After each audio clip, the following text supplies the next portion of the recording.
అన్నిటికన్నా పరాకాష్ట ఏంటంటే ఆయన నోటి నుంచి వచ్చిన ఆఖరి పాట కూడా నేను కంపోజ్ చేసింది. అవునా? ఇక్కడికి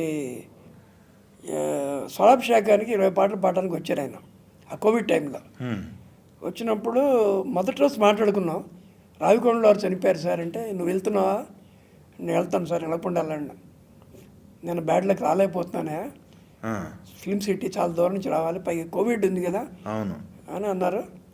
మర్నాడు రాత్రి 11:30 ఫోన్ చేశారు. ఏమయ్యా ఏంటి పడుకున్నావు అంటే, లేదు లేదు సార్ చెప్ప, ఆఖరి పాట నీదే పాడనాయా అన్నాడు. ఇదే మాట అంతే. నాకేంటో సౌండ్, ఆఖరి పాట ఏంటి సార్? అవునాయా, మన శ్రీతుంబం నారదామృతం ఏంటి సామాన్యమైన పాట అదే, అది కొంచెం బాగా ఇది కావాలి కదా, సో మిగతా పాటలన్నీ ఆ పాట పాడాను అన్నాడు. అంతే. మర్నాడు మార్నింగ్ వెళ్ళిపోయారు ఆయన. అప్పటికే ఆయనకి కోవిడ్ ఎంటర్ అయింది. 5th డే ఎంటర్ అవుతూ ఒక ఆల్బమ్ కూడా ఇది పెట్టారు ఆయన, వీడియో కూడా పెట్టారు. అవును.